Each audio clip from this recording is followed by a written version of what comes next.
Coca para hablar de este tema. Bienvenido, gracias por acompañarnos, doctor. Muchísimas gracias por la invitación. Muy buenos días.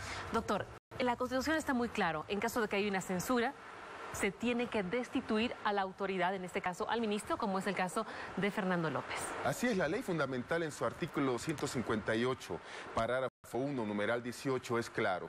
En el momento hay dos tipos de interpelaciones. La interpelación que se hace de manera individual, que es ministro por ministro, y la interpretación colectiva, que puede ser dos, más, o inclusive la totalidad de los representantes de los ministerios.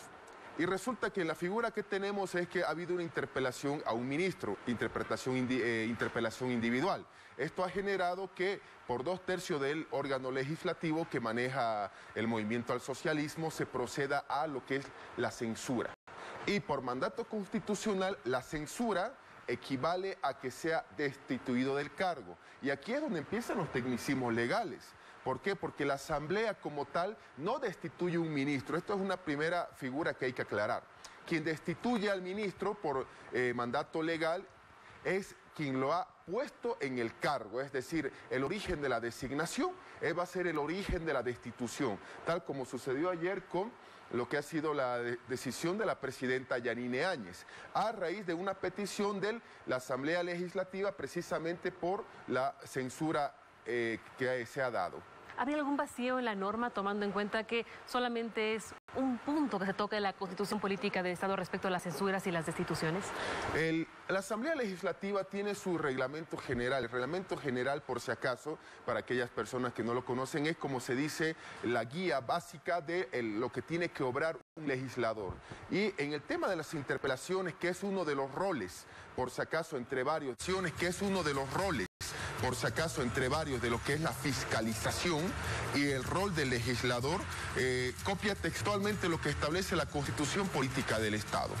Sin embargo, hay que reconocer que esta Constitución Política del Estado, vigente en Bolivia desde el año 2009, es una constitución que en lo personal también la critico por la enorme disparidad y vacíos legales que tiene, por las contradicciones que ingresan.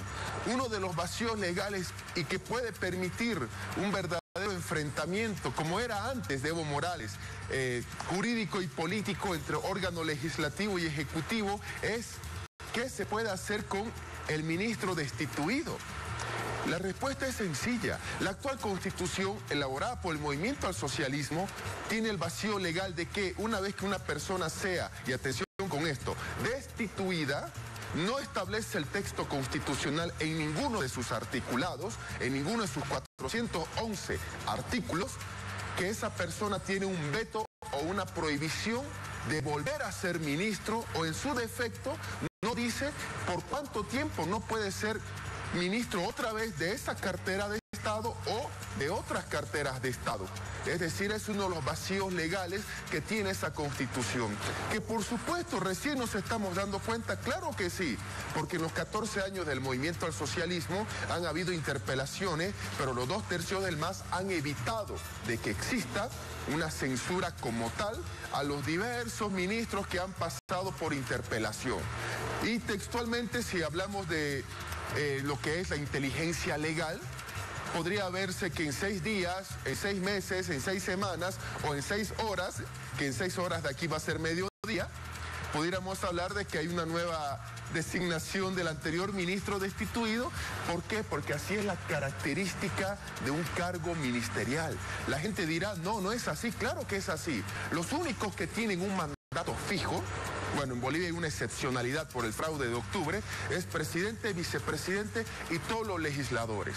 El cargo de ministro de Estado implica de que el presidente del Estado, sea quien sea, tiene que tener personas de su entera confianza a cargo de las diversas tareas de la administración pública en las que se divide un ministerio. Y los ministros pueden ser cambiados y ratificados en el momento en que el presidente del Estado así lo decida, porque el ministro no tiene un mandato fijo, no tiene una X cantidad de años, así como el presidente, que está establecida por mandato constitucional. Entonces, en este instante, si el gobierno de Yanine Áñez desea realmente tener un juego político y volver, como digo, a ese enfrentamiento histórico del legislativo y ejecutivo, ya dio el primer paso, destitución del ministro por mandato de la Asamblea. Puede dar un segundo paso, que es designarlo nuevamente, porque aquí implicaría un nuevo mandato de ese ministro. Muy buenos días, los saluda Gabriel Oviedo desde Santa Cruz, también con preguntas al respecto, porque el MAS había anunciado acciones legales frente al gobierno si es que no destituía a Fernando López como ministro luego de haber sido censurado. Si es que lo restituyen, ¿no también hay la posibilidad de que inicien acciones legales en esta pulseta que estamos viendo se ha iniciado nuevamente entre Ejecutivo y Legislativo? Gabriela, muy buenos días, fuerte abrazo a los amigos de Santa Cruz. La destitución del ministro Fernando ha sido, hablando con la Constitución y la ley en la mano, producto de esta interpelación y posterior censura que ha hecho el órgano legislativo. Ya ha sido destituido, ya se cumplió lo que ha sido la determinación de la Asamblea. Ahora, en un caso hipotético de que exista una nueva posibilidad de que sea restituido en el cargo, no sería una restitución por si acaso, sería una nueva designación dentro de las labores y facultades de la presidenta del Estado. La instancia a la que el MAS va a acudir, por supuesto que sí, va a ser la instancia del Tribunal Constitucional. Y ahí va a haber un problema, que el MAS en estos 14 años, con la Constitución que ellos mismos han promovido, simple y llanamente va a entrar en su propio laberinto. El MAS está en su propio laberinto porque en 14 años jamás se fijó en esta figura de que no existe la figura de que el ministro destituido esté impedido de asumir funciones con nueva designación.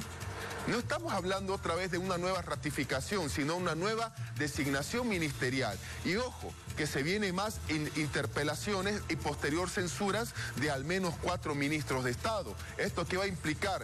Va a implicar una verdadera pulseta política entre el MAS y entre lo que es la candidatura y la actual presidenta Yanine Áñez, porque a los fines prácticos ambos partidos están buscando tomar el poder en las urnas. Y aquí es donde el MAS está en completa desventaja, hay que decirlo.